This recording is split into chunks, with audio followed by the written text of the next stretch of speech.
Hello and welcome to Unworthy History. Today we got some actual history for you from this book right here, Border Wars of Texas by James T. Deshields, published all the way back in 1912. Now the chapter we're going to read today is called Horse Thieves.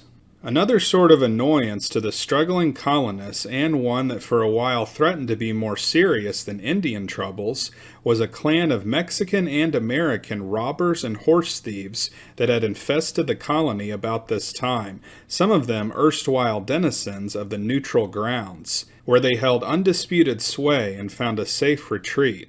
Others, men who had fled from justice in the United States and come to the colony with the hope of committing their depredations with greater impunity.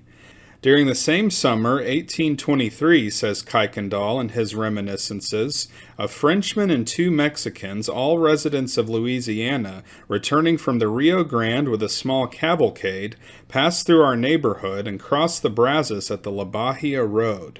As they passed by the residence of Martin Varner near the present town of Independence, Texas, they stole his most valuable horse. Our alcalde, Joseph H. Bell, ordered me to raise a few men and pursue the thieves. The men who went with me were Martin Varner, Samuel Kennedy, James Nelson, Oliver Jones, and George Robinson.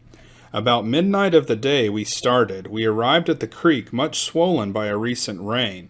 Dark as it was, we swam this stream, and about an hour before day, on the waters of the Trinity River, we came upon the camp, and at daylight captured the thieves and recovered Varner's and 10 or 11 other horses.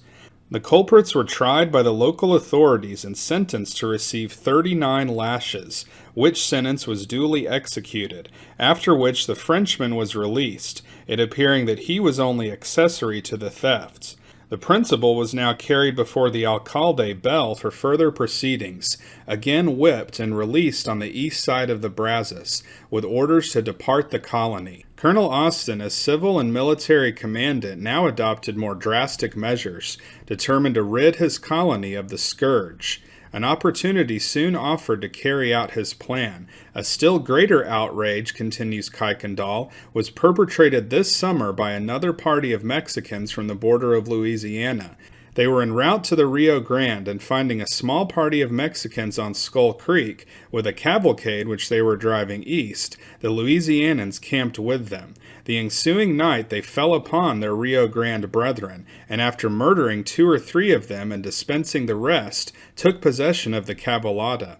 Carrasco, the owner of the horses, though wounded, escaped to the settlement on the Colorado River, whereupon Uncle Robert Kuykendall, with a few men, started in pursuit of the thieves. It was soon discovered they had separated into 2 parties, having divided the horses, one of which had crossed the Colorado a short distance below the La Bahia Road, and the other many miles above it. The latter party, after crossing the river, fell into and followed the San Antonio Road and escaped to Louisiana, but the former was pursued and overtaken on the west bank of the Brazos at the Coushatta crossing. 2 of them were killed and their heads stuck on poles at the roadside. The horses were also taken and restored to their owner. After this example, the border ruffians ceased their depredations within the bounds of Austin's colony. However, the Tonkawas, ever professing friendship for the whites, could not restrain their propensity for stealing and committing numerous petty depredations. Toward the latter part of this summer, says Kuykendall, a party of the Tonkawas stole a horse from my father, and several from Mr. Wheat. At the infant town of San Felipe, then containing but 2 or 3 log cabins, they were joined by Austin and a few others, who went with us to Fort Bend, where they were joined by a few more men, making our force 30 strong. On approaching the Tonkawa camp, Carita, the chief, met the party, professing regrets that 5 of his young men had stolen the horses, that the animals would be restored and the thieves punished. Delivering the horses, the old chief pointed out the 5 men who had committed the theft, each of whom was sentenced to receive 50 lashes and have 1/2 of his head shaved. The sentence was fully carried out on 4, one being excused for sickness, Chief Carita inflicting 1/2 and Captain Kuykendall the other half of the lashes. At this time, there were two divisions of this tribe, the other encampment being on the Colorado River under Chief Sandia. The combined number of warriors did not much exceed 100. It certainly did not reach 150.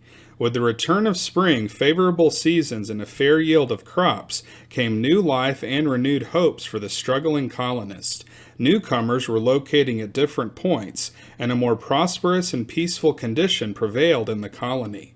But the settlers were not long left undisturbed. The Karankawas soon renewed hostilities. In June of this year, a party of Karankawas halted near the camp of Captain Robert Kuykendall on Peach Creek, a few miles below Eagle Lake. Killing some of his stock and shooting at his little 10-year-old son, who escaped and rode for assistance. Kuykendall, with his wife and smaller children, secreted themselves in a thicket. Captain Ingram and a dozen others soon came to their relief. The settlers followed the trail of the retreating Indians, which wound for several miles through a dense canebrake. When the pursuers arrived at the Colorado River, they espied the Indians on the opposite bank, where they were drying meat. Spurring their horses to a gallop, they plunged into the river in the face of the enemy, who saluted them with a swarm of arrows and fled to the adjacent canebrake. In the camp, Alexander Jackson stooped to pick up a buffalo robe, when a cloth-yard arrow was driven through his elbow. At the moment, a companion, John V. Clark, saw the Indian who had shot Jackson in the canebrake with his bow raised to shoot again. Clark quickly aimed and fired, the Indian falling dead, the rifle ball cutting his wrist in two and penetrating his breast. The Indians being secure in their canebrake retreat, the settlers deemed it prudent to give up further pursuit.